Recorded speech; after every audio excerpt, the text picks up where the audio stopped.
The war over Bill C-11 has become a defining policy battle in Canada's media and political landscape. As of today, June 15, 2025, the controversy shows no signs of slowing down. Under the leadership of Canadian Prime Minister Mark Carney, a former governor of the Bank of Canada and the Bank of England, and U.S. President Donald Trump, back in office after a dramatic election, the dispute highlights deep divisions about free expression, cultural policy, and the future of the Internet. Bill C-11, or the Online Streaming Act, was originally designed to bring online platforms like Netflix, Amazon, and Spotify under the Canadian Broadcasting Framework.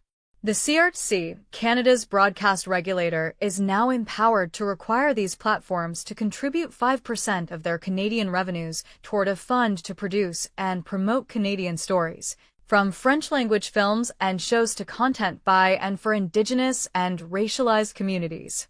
The main policy objective is to level the playing field and make sure large, predominantly US-based companies pay their fair share into the ecosystem of Canadian culture.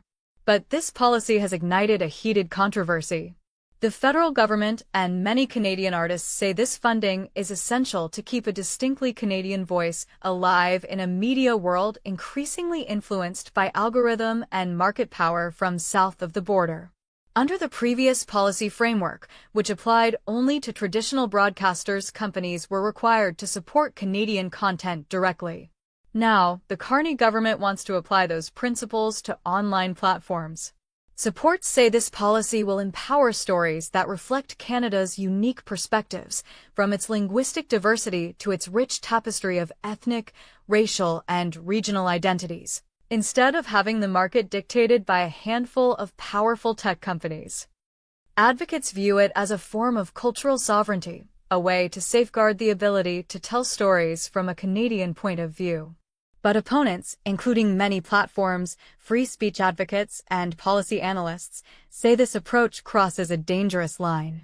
The main criticism is that the CRTC's newfound powers may undermine freedom of expression and user choice.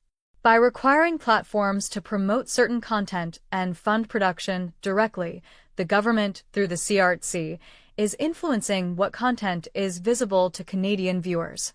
This, say critics, amounts to a form of indirect censorship, a way for regulators to manipulate algorithmic visibility and diminish the role of user preferences in shaping their own media consumption.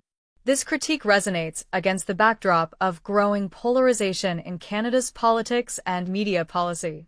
While Carney and the ruling party view the policy as a reasonable way to assert control over their own culture and fund it in a changing media environment, many opposition parties, civil liberties advocates, and technology companies say it disregards the principle of a free and open internet.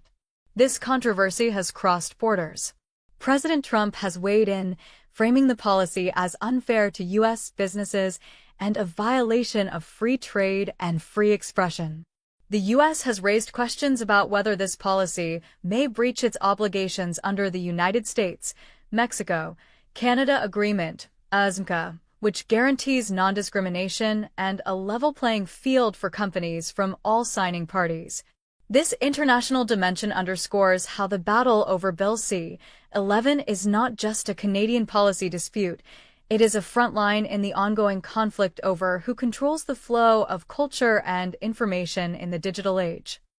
At a time when algorithmic power and media ownership are increasingly concentrated in a few multinationals, the questions raised by this policy cut to the core of a much bigger debate.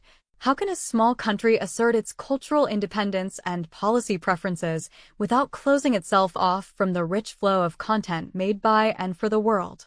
Since the CRTC announced its framework for applying control over media, the Federal Court of Appeal is now considering these cases, and a ruling, expected sometime later this summer, could profoundly affect the future of media policy in Canada.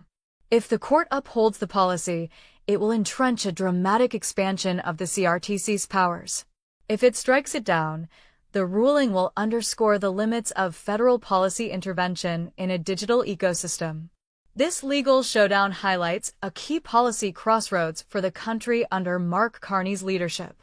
It underscores the delicate balance policymakers must strike between protecting and promoting their culture and not overreach into the domain of free expression and private enterprise.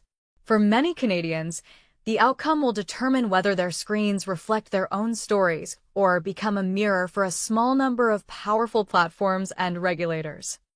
In the meantime, the controversy shows how much is at stake in the war over Bill C-11.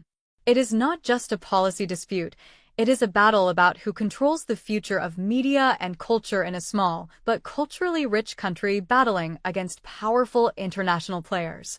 The choices made now will affect generations of artists, journalists, innovators, and ordinary viewers who want a rich, diverse, and free media environment. If you enjoyed this video, please like, subscribe, and hit the notification bell so you